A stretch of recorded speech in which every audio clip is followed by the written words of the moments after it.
Qué bendición poder juntos participar de la sangre y del cuerpo de Cristo.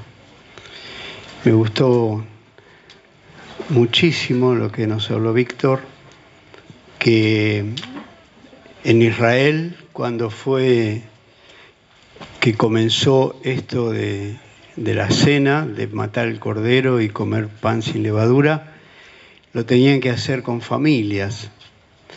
Y había que comer por completo el cordero. Y entonces había familias o gente sola, que no tenía familia o que eran solo matrimonio. Y Dios lo resuelve diciendo, bueno, júntense con los de al lado. Vayan a comer con los que están al lado de ustedes. Y yo creo que Dios es un Dios de familia, y hoy comimos también, participamos de su sangre y de su cuerpo juntos. También quería decir, antes de empezar a predicar, que estos días, ayer, antes de ayer, Felipe Castillo padre se nos cayó, ¿no? ¿Dónde está Felipe? No lo veo. Se cayó muy fuerte al piso, pero dentro de todas los moretones que tiene, no fue tan grave, ¿no? Digo, no hay nada quebrado, no hay nada. Felipe, ¿estás por ahí? Levantá la mano. Ah, esta luz no me deja verte. Muy bien. Damos gracias a Dios por tu vida, que siempre nos bendice. Este hombre, cada vez que llego, me abraza, me bendice y me desea toda clase de bien en este encuentro o cuando lleguemos a donde estemos. Cuando recibimos el reino de Dios en nuestra vida, que se puede mencionar, se puede decir de distintas maneras, nacer de nuevo, como dijo Jesús, comienza una nueva obra, como dijo Pablo, el que comenzó en vosotros la buena obra. Entramos al reino, somos discípulos de Jesucristo, siempre es todo en virtud de la sangre de la muerte de Cristo, de su resurrección. Pero lo que sucede, voy a usar nuevo nacimiento, lo que sucede es que comienza nuestra vida en Cristo. Y como todo bebé que recién nace, esperamos, deseamos y vigilamos, va creciendo y va creciendo, como habla también de Jesús, en estatura, va creciendo en su psiquis, en su manera de pensar, de razonar. Hay un crecimiento hasta alcanzar la madurez. Y eso es lo que Dios espera de todo aquel que entra a su reino, que vaya desarrollando su vida espiritual, porque hay una meta que alcanzar, y es que seamos semejantes a Jesús. Muchos acá tal vez son nuevos, pero la mayoría conocen que tenemos como un lema que nos ayudó mucho, una idea fuerza, que es que Dios quiere tener una familia de semejantes a Jesús. Se empieza de nada. Llegamos con todos nuestros dramas, nuestros problemas, nuestros malos hábitos, nuestros viejos pecados, y comienza la vida en Cristo. Y al comenzar, el apóstol Pablo dice que nos despojemos del viejo hombre que está viciado conforme a los deseos engañosos y nos vistamos del nuevo hombre, conforme a la voluntad de Dios, de esta nueva criatura que viene.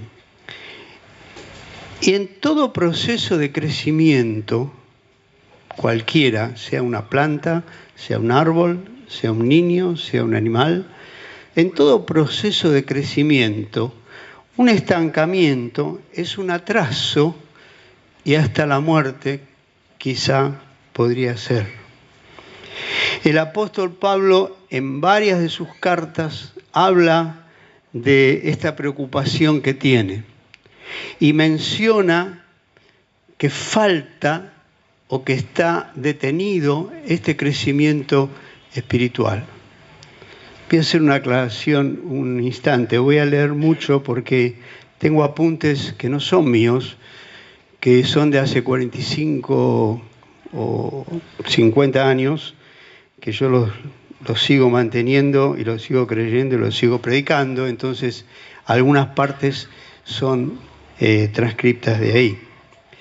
El apóstol Pablo muestra su preocupación en varias cartas a las iglesias que este crecimiento, que este avance hacia la madurez está detenido en la vida de muchos creyentes.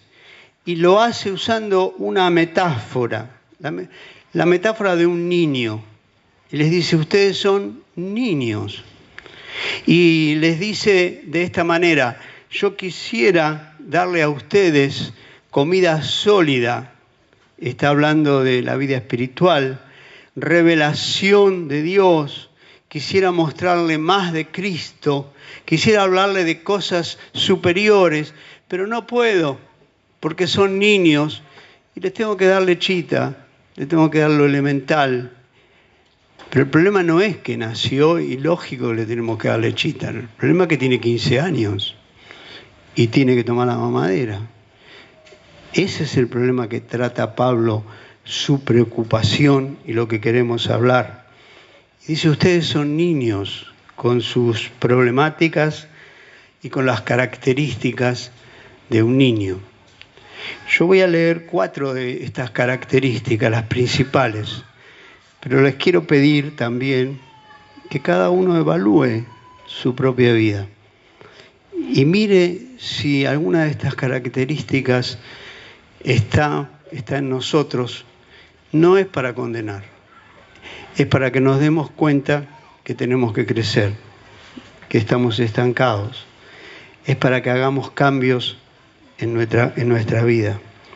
En 1 Corintios capítulo 3, Pablo les dice lo que dije recién, les tengo que hablar como a niños en Cristo, porque sois carnales, porque entre ustedes hay celos, contiendas y disensiones. Disensiones es desunión por no aceptar la opinión de otros, separaciones, o por no soportar que acepten nuestra opinión. Ustedes son niños porque en vez de ser espirituales son carnales, se dejan llevar por sus propios impulsos, sus propios sentimientos, su vieja naturaleza. Ustedes son niños porque están llenos de celos.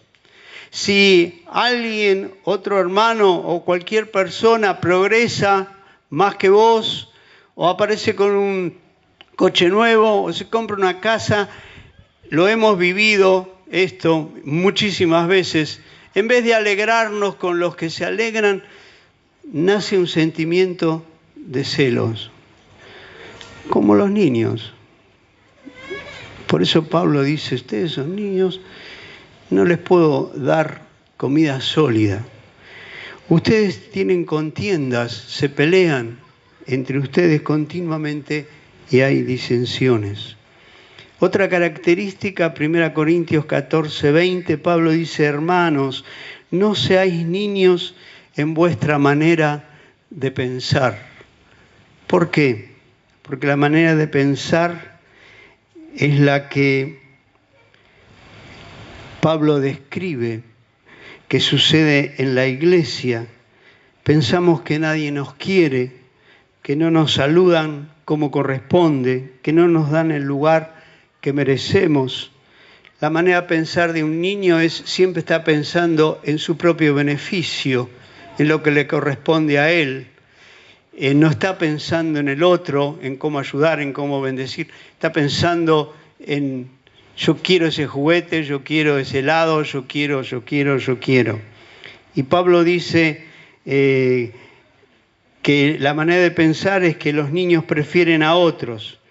Es la manera en que juzgamos a todo el mundo, la manera que piensa un niño por una razón u otra, o que damos preferencia, también lo hemos visto en la iglesia y se ve en muchísimos lados, le damos preferencia a nuestros seres queridos. Hay iglesias que comenzó el bisabuelo y heredó el pastorado el abuelo y heredó el pastorado el hijo y así van.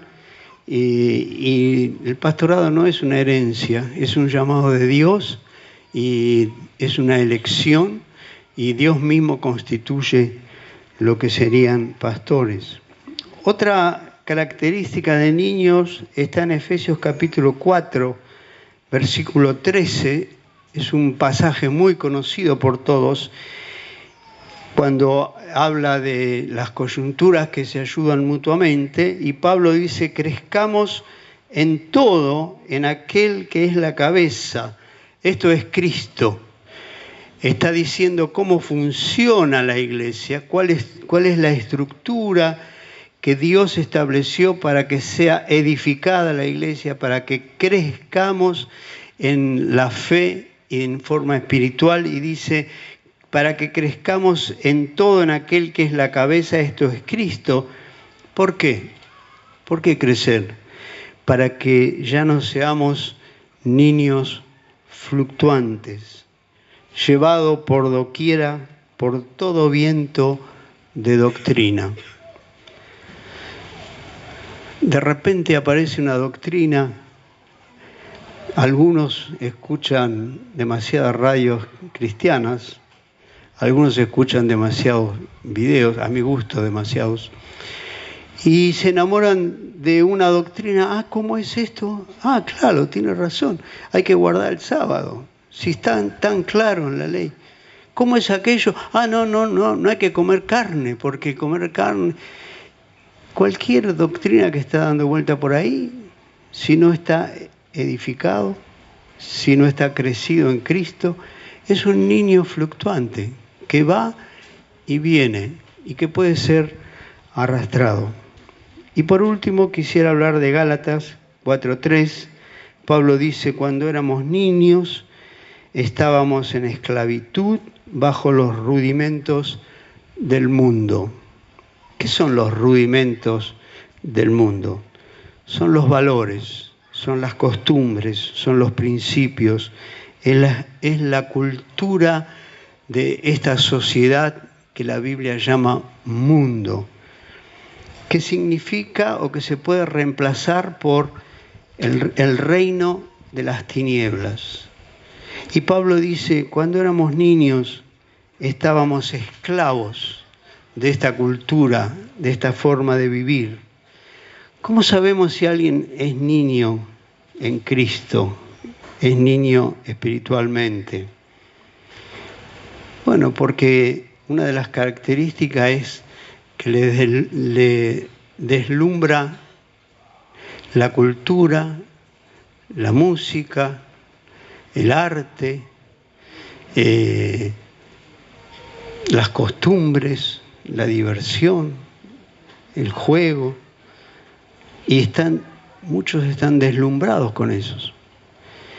Y estuve escuchando una conferencia que le pone a cualquiera la piel de gallina, el daño que está haciendo en la cabeza de los niños, los juegos y todo eso.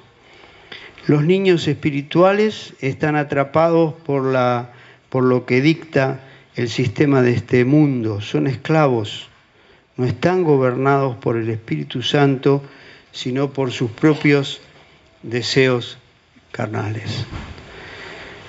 ¿Cuáles son las trabas para poder crecer? ¿Cuáles son las trabas para decir yo estoy con alguna de estas características, con algunos hábitos que no puedo superar y que me convierten, según Pablo, en un niño espiritual? Bueno, yo quiero hablar hoy de una sola. Está en Hebreos capítulo 5, no lo busquen, escuchen la lectura. Dice el apóstol Pablo, tenemos mucho para decirles y difícil de explicar. ¿Por qué difícil de explicar? Por cuanto os habéis hecho tardos para oír. Y esta es una de las trabas principales. Os habéis hecho tardos para oír, duros de oído. Porque debiendo ser ya maestros después de tanto tiempo, ven que él trata este problema de la niñez espiritual no en los que recién conocen al Señor, sino en los que hace tiempo que están en la iglesia. Y dice, debiendo ser ya maestros después de tanto tiempo, tenéis necesidad de que se os vuelva a enseñar cuáles son los primeros rudimentos, los primeros fundamentos de la palabra de Dios. Y habéis llegado a ser tales que tenéis necesidad de leche y no de alimento sólido. Y todo aquel que participa de la leche es inexperto en la palabra de justicia porque es niño. Pero el alimento sólido es para los que han alcanzado madurez. Una de las trabas que aquí se presenta el apóstol Pablo es tardos para oír. El pasaje dice, ustedes no pueden aprender, parafraseándolo, no pueden aprender lo que yo tengo para enseñarles. Aunque haya mucho y muy importante, no se los puedo enseñar, no porque lo que queremos enseñar sea difícil, sino porque ustedes son tardos para oír. No oyen, no escuchan lo que nosotros enseñamos. Duros de oído, perezosos de oído, es decir, torpes de oído. No oyen bien y no oyen bien porque no les importa mucho.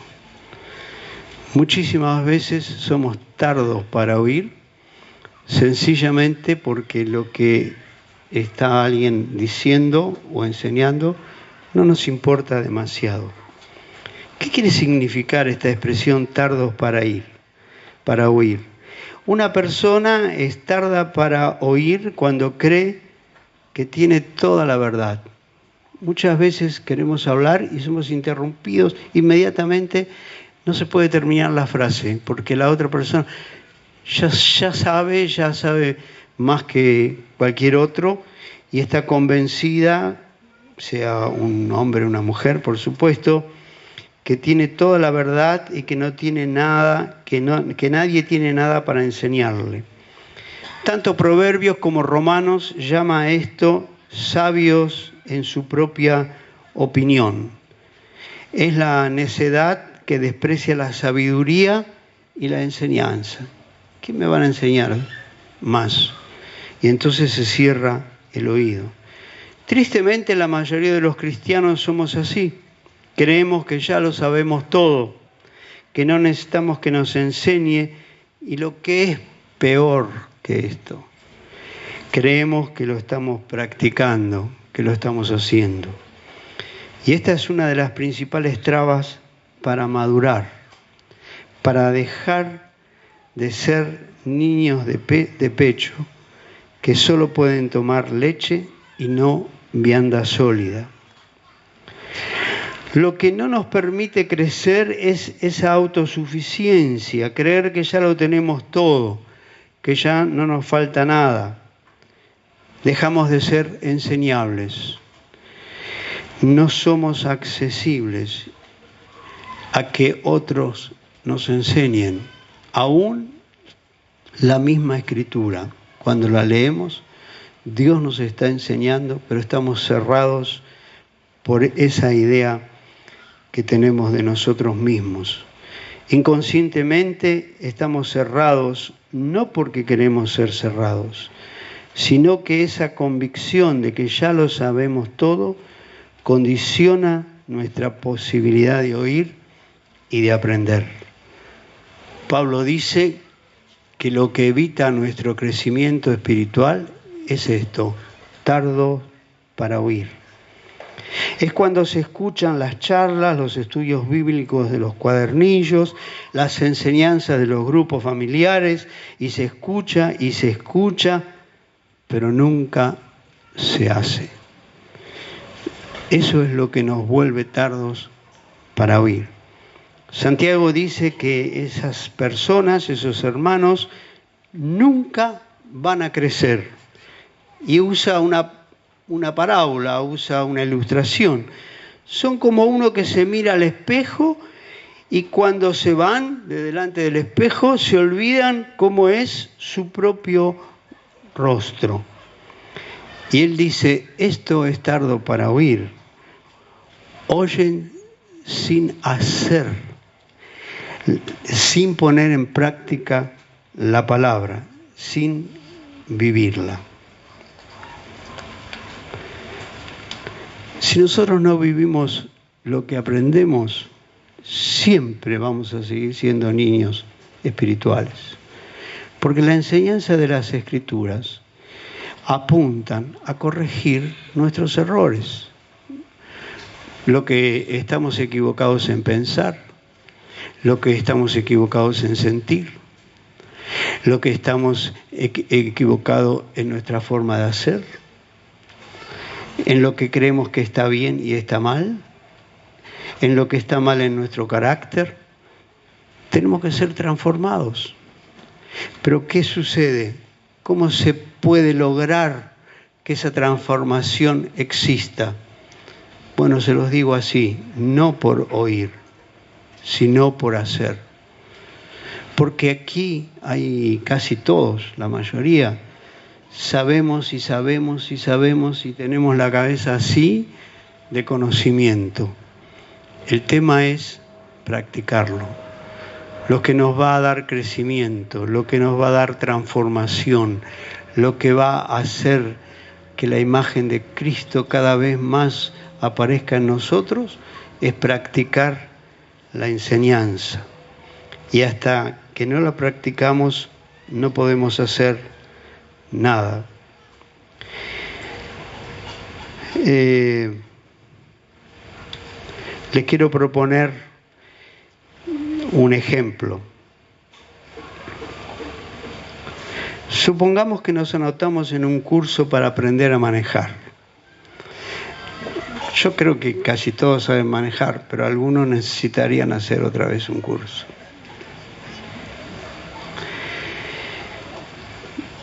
Supongamos que nos anotamos en un curso para aprender a manejar y nos llevan a una sala con 100 sillas, una plataforma, una mesa, un pizarrón y una pantalla para ver videos o PowerPoint, figuras, bueno, lo que ustedes saben.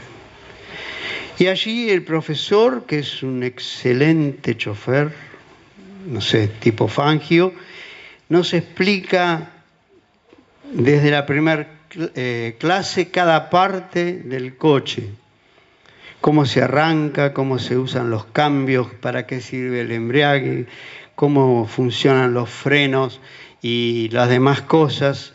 Y son en total 40 clases que tomamos.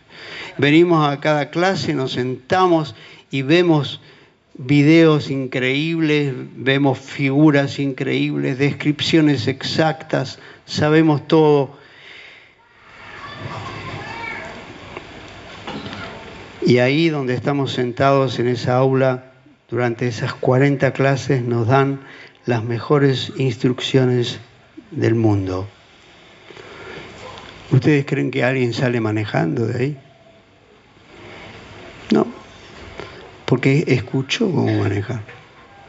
Pero ustedes saben realmente cómo se enseña a manejar. La primera clase te suben al coche. Tenés que estar ahí. Vos tenés que apretar el embrague y el freno y todo y sentir hasta dónde llega, cuánta presión tenés que hacer y cómo es el cambio.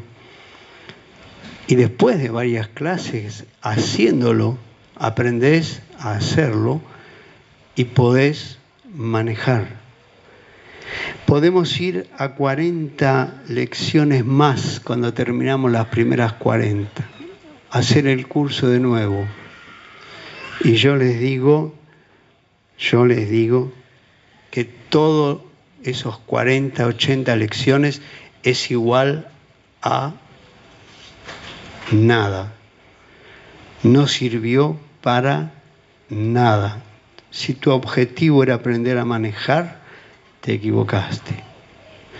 Si nuestro objetivo es ser como Jesús y todo lo que hacemos es oír y escuchar y volver a escuchar y decimos, uy, otra vez sopa, nos van a hablar lo mismo. Y puede ser que estemos años escuchando y oyendo con atención y aún leyendo y haciendo los cuadernillos que tenemos, pero no lo vamos a practicar, no vamos a avanzar a la imagen de Cristo. Vamos a terminar siendo lo que Pablo dice, tardos para oír. No les puedo enseñar más. Y a ustedes hay que decirles siempre, así les dice a los hebreos, siempre las mismas cosas. Hermanos, porque no es por oír, sino que es por hacer que se aprende. A manejar no es por oír cómo es el coche, sino que es por hacer que se aprende. Obvio que nadie va a enseñar en un aula a manejar a nadie. Desde el primer minuto hay que sentarlo en el coche y desde allí te enseñan. Oh, sorpresa, no pasa lo mismo en la iglesia. Oh, sorpresa. El único sistema que nadie, casi en todo el mundo, para enseñar algo usaría, que son discursos, es la fuente o la herramienta o la estructura principal de la iglesia. Y se escucha con atención, se escucha con respeto, pero no se practica. Y si no se practica, no hay edificación, no se cumple el propósito eterno de Dios. No hay ninguna institución educativa que enseñe una nueva lección sin que la gente sepa y haya practicado la anterior. Por eso es que se dan deberes y se toman exámenes para saber si la persona realmente aprendió y si es un oficio, si sabe cómo se hace. Si estudias mecánica, te ponen en un motor para que lo desarmes y te va indicando a alguien y después te dice, agarrá vos la pinza, agarrá vos el destornillador, lo tenés que hacer. Si estudias medicina, te ponen los cadáveres para que aprendas a operar hasta que después, cuando te toca operar a uno vivo, sepas lo que hay adentro, cómo se hace y no lo mates. Todo, en cualquier oficio que elijamos, que pensemos, todo se aprende por la práctica. A veces me pregunto por qué la iglesia usa el único sistema que no funciona, que es el de hablar y hablar y hablar. Por eso es que estamos convencidos. Cuando digo estamos convencidos, hablo de nuestra pequeñísima comunidad, que lo que nos va a hacer crecer son las relaciones firmes, son las coyunturas que funcionan, porque hay coyunturas que no funcionan, que son de mentirita. Yo estoy relacionado con fulano, pero ni hago lo que me dicen, ni casi lo veo nunca, y se hace algo metódico. Pero las coyunturas que funcionan, los relacionamientos que funcionan, son los que Dios usó para que podamos poner por obra el reino de Dios. Cuando nuestro Señor nos dijo que debemos practicar, poner por obra las cosas que Él nos enseñó. Hermanos, si oímos las enseñanzas y no las ponemos en práctica, escuchen bien, estamos edificando una grandiosa nada. Es una pérdida enorme de tiempo. Oír, oír y oír y volver a oír. Y nos vuelven a decir que nos cuidemos con los celulares, y nos vuelven a decir que nos cuidemos con aquello, y nos vuelven a decir lo otro, y no lo hacemos. Y a muchos padres se nos advirtió, cuidado con los medios de comunicación. En su momento Iván se cansó de decirnos, cuidado con la televisión, y nos pareció exagerado. Y muchos hoy quizá están llorando las consecuencias de no haber oído y haber puesto por obra lo que Dios dijo. Jesús dice que oír y no hacer, Sermón del Monte, es como edificar en la playa, en la arena. Y si haces una casa en la playa, imaginen ustedes, aparecen camiones, operarios, aparece toda clase de maquinaria y el mar está lejos y ahí se hace enseguida una casa. En la primer marea que viene, se viene todo abajo. Jesús llama a los que oyen y no hacen insensatos, que en una terminología más corriente significa necio, tonto. También se puede traducir por loco. ¿No tiene un poco de loco alguien que dedica su fuerza y su tiempo en edificar una casa sobre la arena, sabiendo que va a durar horas o al máximo 2 o 3 días? Es uno que trabaja de balde. Toda asistencia a los estudios bíblicos, a los cultos, a las reuniones de enseñanza, a las clases, si no la ponemos en práctica, si no ponemos en práctica lo que aprendemos, es igual a nada. Es lo mismo que nada. Es edificar sobre la arena y es un tiempo perdido. Por eso es que la mayoría de los cristianos no han crecido por muchos años. Son bebés espirituales. Solamente reciben un poquito de leche. Porque el crecimiento no es por oír. El crecimiento es por hacer. Si yo estoy en un nivel espiritual, es una imaginación esta. Supongamos que en el escalón 4, y hay que llegar hasta el escalón 10. Y oigo un sermón y digo,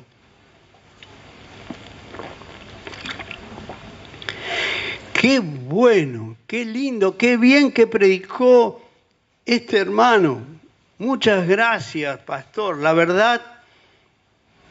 Pero si no lo hago, quiero decir que me quedo en el escalón 4. Y la próxima vez oigo otro sermón y nuevamente digo, pero qué bien, qué maravilla, cómo entiende la Escritura, esos ejemplos que puso, qué claridad para enseñarnos. Pero no lo hago, me sigo quedando en el escalón 4.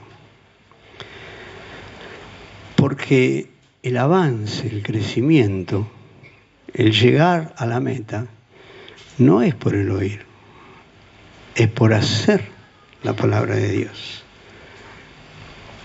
Pero si oigo una verdad y la pongo en práctica, te tengo que decir que entonces sí, subí un escalón. Ahora estoy en el escalón 5. Cada vez que practico algo, crezco.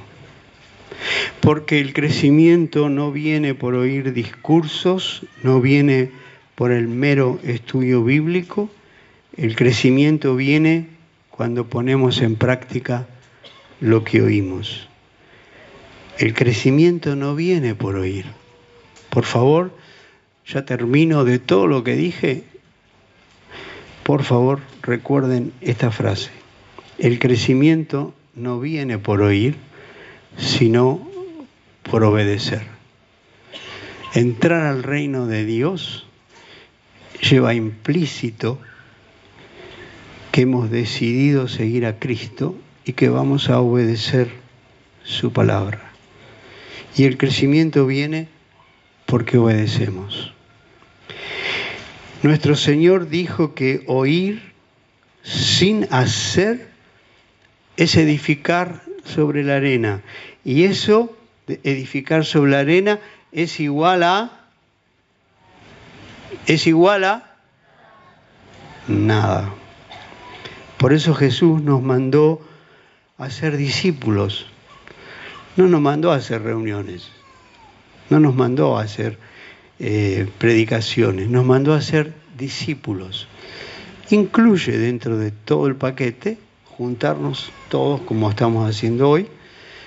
No consideramos que sea la actividad principal.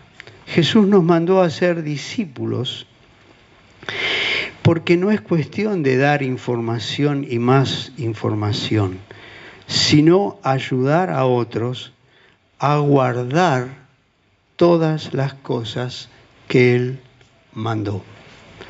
Y quiero terminar subrayando este versículo. Jesús dijo: id y haced discípulos a todas las naciones, bautizándolos en el nombre del Padre, del Hijo, del Espíritu Santo, y enseñándoles a que guarden todas las cosas que yo os he mandado. Saben que hay un abismo entre guardar y saber. Yo puedo hacer discípulos y enseñar para que sepa. Pero el tema es que Jesús nos mandó a cada uno de nosotros que si hacemos discípulos es para que guarden. Y hay un abismo entre una cosa y la otra. Informar no es problema. El problema es que tenemos que velar, que tenemos que ayudar, que tenemos que ser ejemplo para que otros vean cómo se guarda, para que lo practiquen, para que crezcan espiritualmente, para que en poco tiempo aprendió la doctrina de Jesús, la está viviendo, la está practicando en su trabajo, en su hogar, en su vecindario, en su vida personal, en su vida íntima, cuando nadie lo ve, cuando está solo, y está guardando las cosas que Jesús mandó. Muy pronto recibe un crecimiento suficiente para poder hacer discípulos y enseñarles a que guarden las cosas que Jesús mandó. Amados, hay una necesidad urgente de salir de la nada, de dejar la niñez perpetua y oír lo que el apóstol Pablo dice en este pasaje de Hebreos, que es una exhortación para cada uno de nosotros, dejando los rudimentos de la doctrina de Cristo, es decir, las primeras cosas, dejándolas, vayamos adelante a la perfección, a la madurez. Y el Espíritu Santo nos va a acompañar, nos va a ayudar, porque si hay alguien que tiene interés de que crezcamos en nuestra vida espiritual, es Dios mismo. Amén.